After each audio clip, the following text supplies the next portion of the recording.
Hey everyone, and welcome to the next video on Islam, where we'll be talking about the expansion of Islam and the two early dynasties. So Islam expanded pretty quickly. It was very impressive how quickly it expanded. You look at the map here, the dark orange here, around Mecca and Medina, that was the Islamic world under Muhammad. And even within those 10 years, kind of expanded, conquered, pretty much the entire coast of the Red Sea. And then the territory under the first four caliphs, from 632 to 661, only 30 years, it had conquered pretty much the entire Middle East, Egypt, Mesopotamia, most of Persia, all the way into Afghanistan, and then by the height of the Umayyad dynasty, all of North Africa, Spain, and then up through Afghanistan, all the way to the Indus River. So very, very impressive how quickly they were able to get out there. And some of the reasons for their success: they were a united force. They were a cohesive fighting unit. They are already a warrior culture, but now kind of rather than battling themselves, they were able to turn that kind of, cultural aggression, into a cohesive fighting unit because they were united by Islam. The other thing they had going for them was that the old empires, you've got the Byzantine Empire in here, and you had the old Sassanid Empire, from Persia. They were kind of shells of their former selves. They were exhausted from fighting each other for years and years. So it was kind of easy pickings for the Arab groups once they started to really kind of unite and then put on a strong military front to go out there and conquer a lot of territory. Now, the first major caliph after Muhammad's death was this guy Abu Bakr. Abu Bakr, he led the Ummah right after Muhammad died, and he was given the title Caliph. Caliph means deputy. He was also Muhammad's father-in-law, and he was the head of state within the Ummah. He led it to aggressively spread Islam among the other Bedouin clans. Now, as they started to spread, it was going to lead to some internal conflict. Now, the Sunni versus Shia conflict is still one that exists to this day. And just a little bit of background. The Shia are the most powerful or I should say the most prominent group outside of the Sunni majority. The most powerful clans elected the caliph during the early years after Muhammad's death. The Shia emerged as a group supporting this guy Ali. Ali was Muhammad's son-in-law. There's a picture of him there. And he ruled from 656 until 661 until he was assassinated. And when he was assassinated and betrayed by the Umayyad clan, that's when his followers, the Shia, they fully broke away. And they considered the descendants of Ali to be infallible. They considered them to be divinely appointed. So it was much more similar to kind of the divine right that you see of monarchs in the ancient world and up through European history. That's really how the Shia looked at it. On the opposing side, you have the Sunnis. Now, the Sunni means traditionalist, and they emerged from the Umayyad clan, and they elected the caliph from the Ummah. And they make up the overwhelming majority of Muslims today. See on the map here, the dark green would be the Shia. So you notice Iran is the only one that has a strong Shia majority. All throughout, these are all countries that would have a sizable Muslim populations. Obviously, you've got the Middle East, you've got big sections of Africa, Central Asia, India, Indonesia, and so forth. But pretty much outside of Iran, Yemen, and Iraq, and Lebanon as well, tiny little one down in here, you really don't have any sizable Shia majorities anywhere in the world. And just a little bit of a kind of a zoom in here for the Middle East. Iran has an overwhelming Shia majority, 90 to 95%. Iraq does have a slight majority. That's led to a lot of the conflict in Iraq lately. For all the other ones, it's relatively small. Yemen, as I said, Syria, but that's also, kind of a mix there because of all of the craziness that's been happening over the last few years.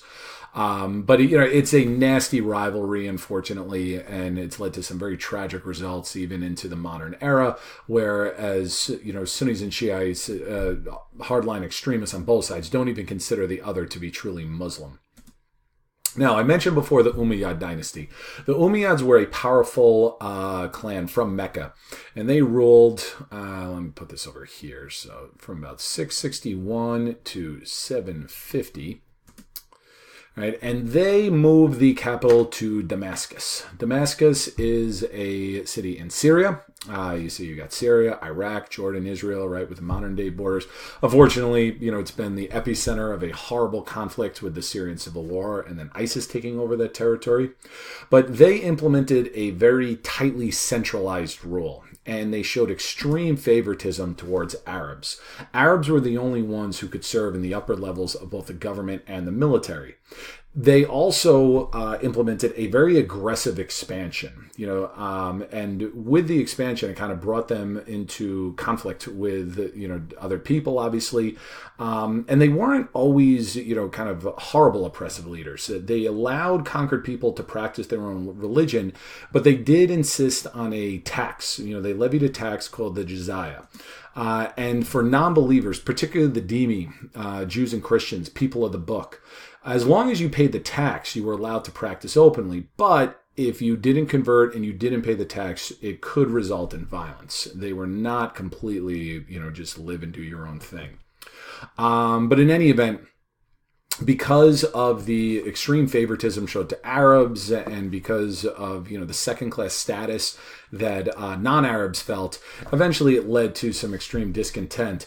Couple this with the very kind of decadent, over-luxurious lifestyle that the caliphs eventually adopted, and this was going to lead to increasing resentment. And this leads to their overthrow and the Abbasid dynasty. And they ruled for quite a while, actually. I'm going to put this up here.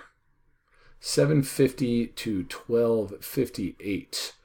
Although the last couple of hundred years, they were basically figureheads in their own territory. I'll talk more about that in a sec. But the Umayyad dynasty was overthrown by forces led by this guy, Abu al-Abbas. He was a descendant of Muhammad's uncle, so he was kind of part of that bloodline. And so the Shias supported him because he was part of, the Prophet's family. And, he kind of led them... led the Abbasids in kind of taking back Persia and Mesopotamia, and eventually founds this new dynasty. Now, the first thing that they did was they ended the special favoritism to Arabs. They also ended that kind of aggressive military expansion. You look at the map here. This was at the height of the Umayyad dynasty, right? And you notice just all those territories that I showed on the map before. All of the Middle East, Egypt, North Africa, even a big, big chunk of Spain. That's going to be very important for Spanish history during the Middle Ages. Well, by the height of the Umayyad, you notice how it's actually shrunk. Now, by the height of the Abbasid. So while the Abbasid was looked at as a high point in terms of culture and, learning and education and so forth, in terms of expansion, they actually toned it down a bit.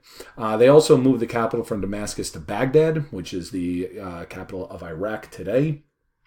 And they adopted a number of Persian administrative techniques. The caliph was at the top, but kind of regional administration was handled by these officials known as the ulama and qadi.